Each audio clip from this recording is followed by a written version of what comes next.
All righty. Hello, everybody. It's Cooking Up Success today, Wednesdays. And I am your host, Michelle Lynn. Today, we're talking about the 4 phases to every design project. As I mentioned, my name is Michelle Lynn, and I am the owner of ML Interiors Group, which is an award-winning interior design firm in Dallas, Texas. And I have been fortunate. I've worked my ass off to be featured in Forbes, Southern Living, Modern Luxury, Martha Stewart, Home and Garden, and a handful of other publications that I'm really excited about. And it's both my team and I from a business perspective on interior design as well as designing. So we have spanned the publications. I am a trusted advisor to small business owners and specifically in interior design because I run a design firm. I want to guide and lead others to do the same. So my focus is serving designers who have achieved, say, 5 figures in revenue, but they want to scale to multiple 6 figures with profit because you can make 6 figures and not bring much home, but also by keeping the passion for the design process and the overall outcome. So if you're not already following me, follow me on Instagram at Design for the Creative Mind and send me a message, like DM me and say hi, introduce yourself, let me follow you back. But also if you have any particular topics or comments that you want to address, I would be more than happy to try to work that in or point you in the direction of something that I might have already published. So, I gotta say, drop a note in the chat, okay, here live on Zoom, or if you're watching a replay in Facebook or something. What's your weather like today? Because y'all, I'm in Texas and the weather is confused. We were 30 something degrees, 18 degrees last week. Yesterday, I took my daughter to the park. We rode our bikes. It was 77 degrees. And I was sweating. So it was pretty funny. So let me know where you are and what's your weather like? Yuck and warming. Yep, I get that. Colorado, Columbus, Ohio.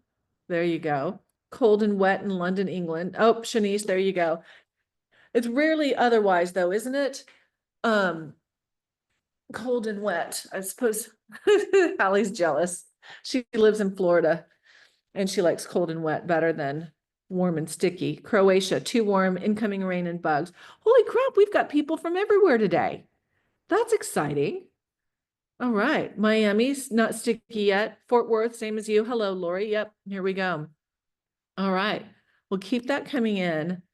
I would live in chat if I totally could, because I like engaging with you guys back and forth and learning where you're at, where you're from, what's going on in your business and so forth.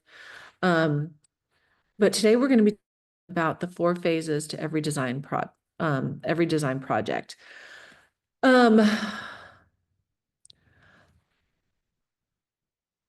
Let's talk about, like, you just signed a brand new project. Okay, let's just take yourself there. First thing we do is a little happy dance. Okay, and then we cash the check. That's always exciting. But when I was running my interior, I still am running my interior, but when I was younger, running my interior design firm, I didn't know like the order things went in. Like, when do you call the workroom? Like, when do you do, like, just like the whole process. I don't know if it's instinctual for many people. But a lot of it also comes down to a project management kind of instinct. And I'm really good at running projects, but the number of moving parts in the interior design project was overwhelming to me. So I don't know if you've ever felt that way. I don't know, project management for interior design is just like, there's a lot of moving parts. So getting from the beginning to the end is one thing, but the experience in between is really what matters. This is where It can make or break your reputation. It can make or break your sanity. It can make or break your bank account. So what I've learned is that every project is different, but the process should be the same because there's a lot that can go right. And that is going to bring joy and happiness to you and your client. But there's also a lot that can go wrong. And experiencing that is like, it's left me on the ground in a puddle of tears, like figuratively as well as literally.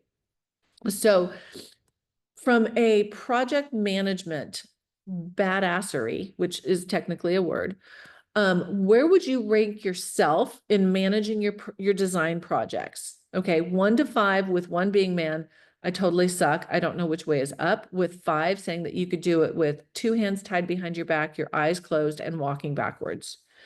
Awesome. Colleen's a 3. Thank you, dear. How else are you guys feeling? 2.5. Awesome. Good, good, good. 2.5. Okay, so you guys are getting there. So if you ever feel like the project is running you, and it could be like, you know how to get from the beginning to the end, but the client might be running you. Then this is going to be for you as well, because what we need to do as designers is that we want to provide a high quality experience to go along with the high quality design price. And you need to get that process down to a science in order to justify a luxury price. Does that make sense? Because it's going to be, you don't want to go and pay a luxury premium price at a restaurant and have the service suck. Food was good, service sucked. Probably not going to want to go back. So what I've done and what I teach in my paid programs is we really dive into a lot of the detail of the 4 phases. So what we do is we break down our projects into 4 phases. Within those 4 phases, we have the 16 steps. I call them the 16 steps of sanity. I actually share those directly with my clients so they understand this is how we run our projects. But within those 16 steps, we have sub-steps. Like, in order to complete this step, don't forget to do this. And then we have some sub steps. So this is the level of detail that we bring to ML Interiors Group and what I teach other designers, so that every project is different, but the process is going to be the same. So let's just talk about research. Okay, so there's research, development, procurement, and installation. The research is going to be basically your sales process. And the research also tumbles over a little bit into development, because you're going to have your client interviews. So your research starts with the discovery call. Okay. It's discovery call externally. Internally, we call it a qualifying call. If you've been around for a little bit of time, you understand that it's a qualifying call. And then we have our free meet and greet, which is what I consider the secret ingredient. You can do it in person or you can do it virtually. It's free. But then if you move past that point, then you're going to go to the initial visit and the scope of work and the contract presentation. So those two go hand in hand. The initial visit is going to be on site collecting data in order to create the scope of work and your pricing. So then you bring the client back. Okay, so it's 2 meetings. You're going to bring the client back. You're going to review the scope of work. And then you're going to present the contract. So that's basically most of your research phase. You're going to go into development. Okay, and again, I'm simplifying this. This is just the basic framework. Development is when you create the design, but you're going to have to meet with the client.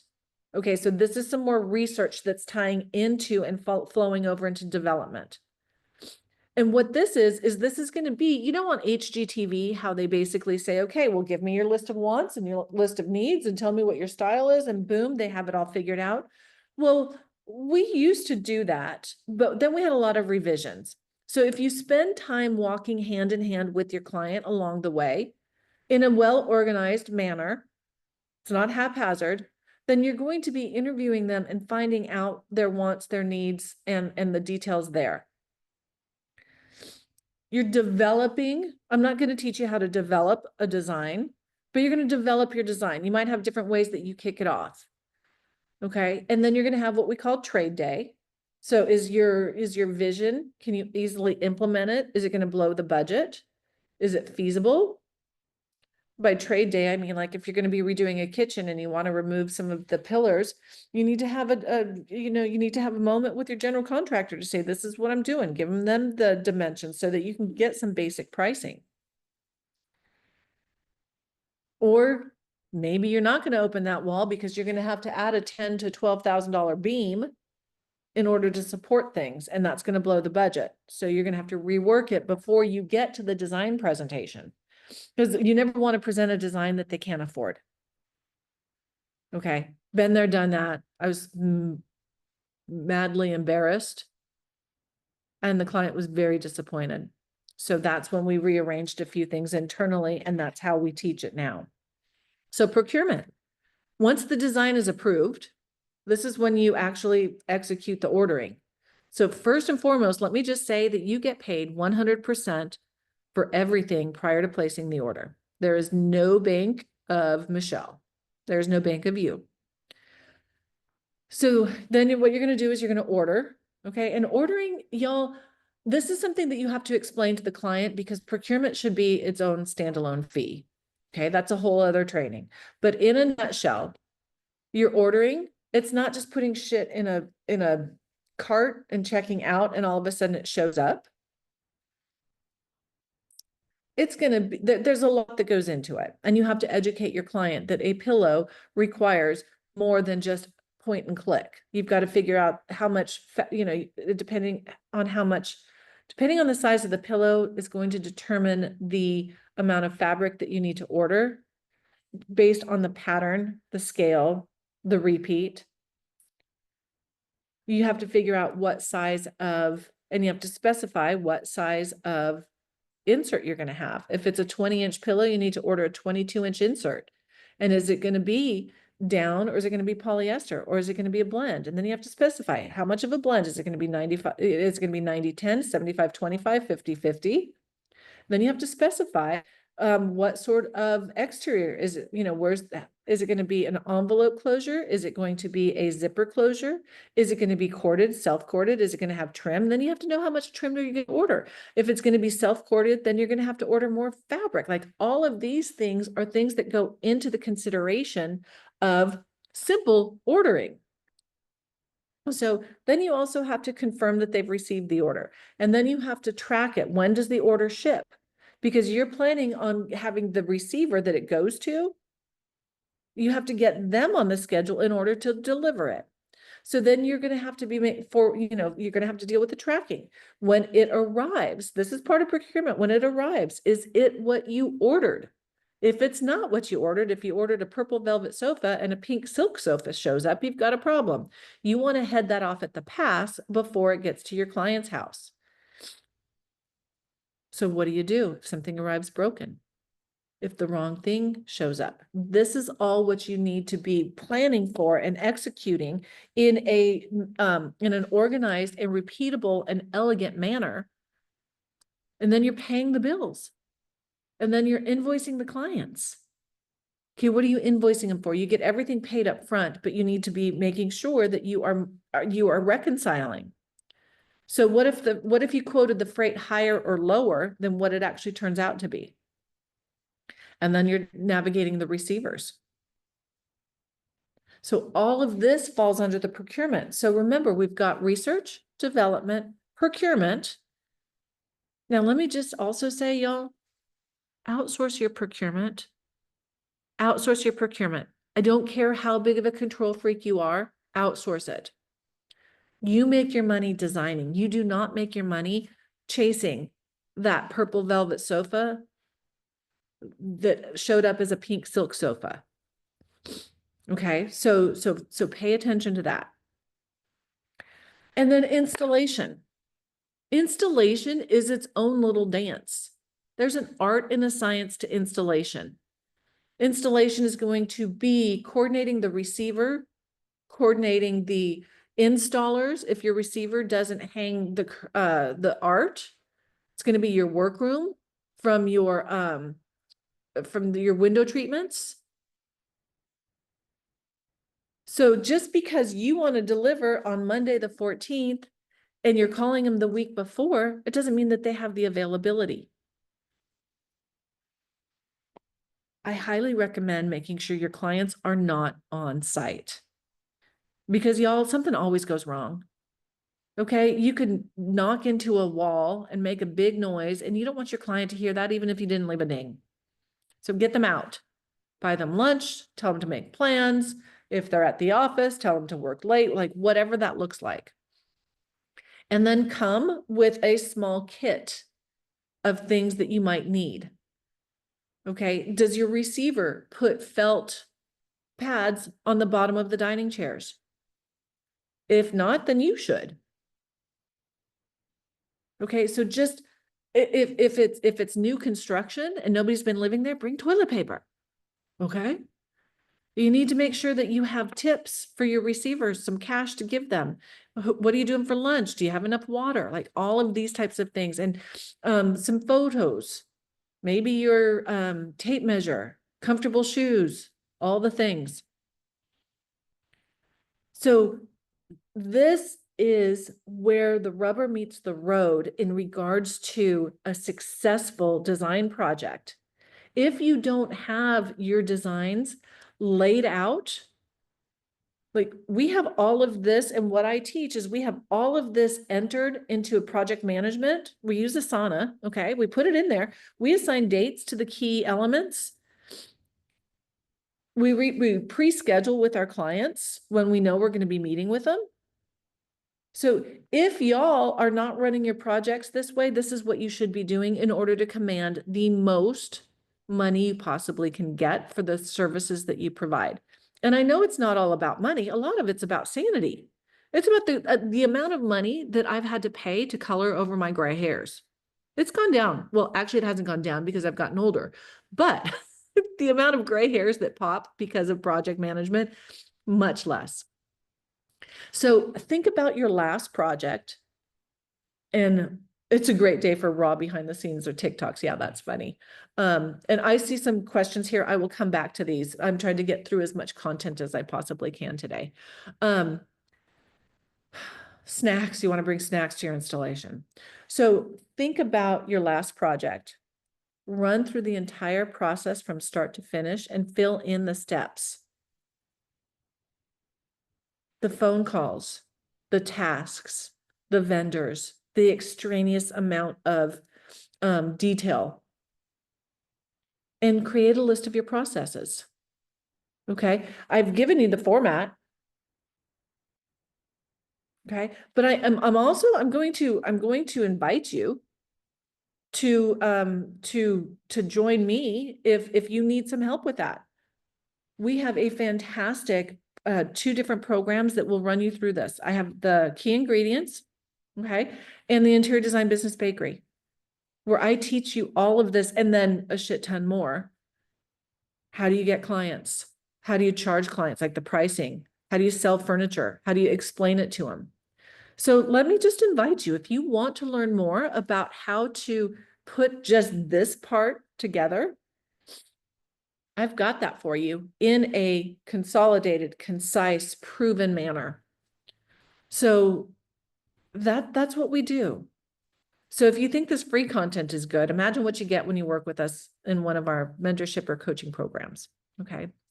So I want to thank you guys for being here. I'm going to run through a couple of questions, and then I'm going to get back to my team who has some questions about a design presentation that we're giving on Friday. So let's see here. Saw something about trade days. So Joella, I am not attending Designer's Inspiration tonight. I don't even know what that is. So I'd love to learn more about that. What kind of stuff do you use to prepare for trade day?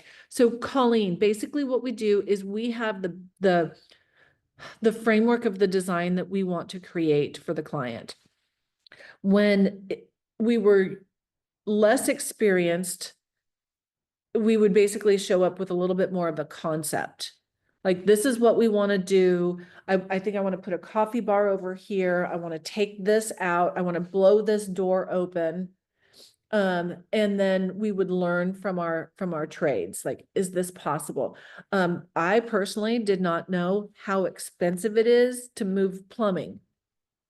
Okay, so when I was ignorant, I would want to move the kitchen sink from here to here, but with experience now I know that moving it from here to here might blow the budget, so we're gonna have to make this work. Okay, or it's gonna be worth it. Let's move it over here, but then we're gonna have to go less expensive on our backsplash selections. So part of it's just that growth and education as you learn from experience. So for trade day, basically, depending on the project, it's going to be, I want to have my carpet installer there to measure the stairs that we're going to be putting in. Okay, now the stairs may or may not be there, so maybe we're just ripping the carpet off and we want to put a runner. They can measure that. But if I'm redoing the stairs because for whatever reason, then can they be there? I'm going to have that. I'm going to have images of inspiration, because at this point my design's not done, but I'm going to say, this is the kind of hood that I want. I'm going to want to lay my tile in this kind of a pattern. Okay, because yes, trade day is after the contract is signed, 100%. So, and the design's not complete or signed off on. So I love to have the client there to understand kind of what's going to be going into their design. And here's the thing as well. One of the biggest things you need to bring to trade day is zero ego. You do not need to know the answers. You do not need to discourage your contractor from giving you suggestions and ideas. The more eyeballs the more expert eyeballs, the better. So you might tell them, hey, I think I'm going to want to go ahead and put in a drawer microwave. Okay, or I want I want a thicker cabinet countertop look. Is that going to shorten my cabinetry? Like, what do I need to think about? Ask him or her. What do I need to think about? What am I missing? So don't hesitate in that respect to show up as an open vessel. Yeah. There we go. Thank you, Hals, for the key ingredients, the bakery. Yes, I am definitely here to invite you guys into our paid programs, but I love being here for the free training each week. So if you are not familiar with it, we do go live once a week. Most of the time, if I have some workshops or something like that, I get tired of talking and I have to like shut myself up for a while. But Hallie, do we have, when are we're going to be doing a workshop at the end of March? Do we have that information yet? It's not set up to register yet. It's Okay. probably gonna be set up next week. Perfect. But yeah, there's a rolling in the dough workshop. So that beginning research process that Michelle was talking about, how to qualify, quote, and close your leads. So you make sure you're working with your amazing clients. We're going to walk through that process for free. It's a week-long training. So look out for your emails, because I'll be letting you know. And in the Facebook group, we're going to let you know when it's ready for you to sign up for. And if you guys have attended it in the past, we're changing some things up. So I'm super excited about that.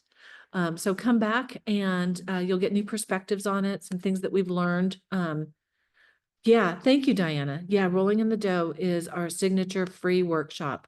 But we've changed it up a little bit with some things that we've learned over the past couple years.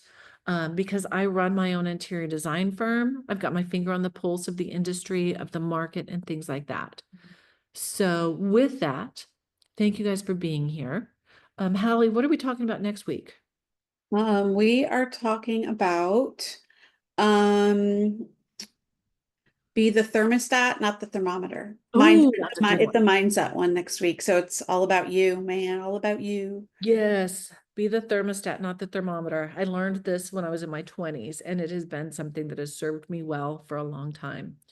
So with that, guys, thank you so much for being here. Well, Colleen, you're just gonna have to come back next week. It means you're setting the temperature instead of reflecting it, in a nutshell. So with that, thank you guys for being here. Thank you, Hallie, for always doing the back of the house technology, host with the most, DJ Jazzy Hals. And for those of you guys who attend, I'm always just so grateful that you guys show up and spend your time with us. So we'll see you next week. Bye.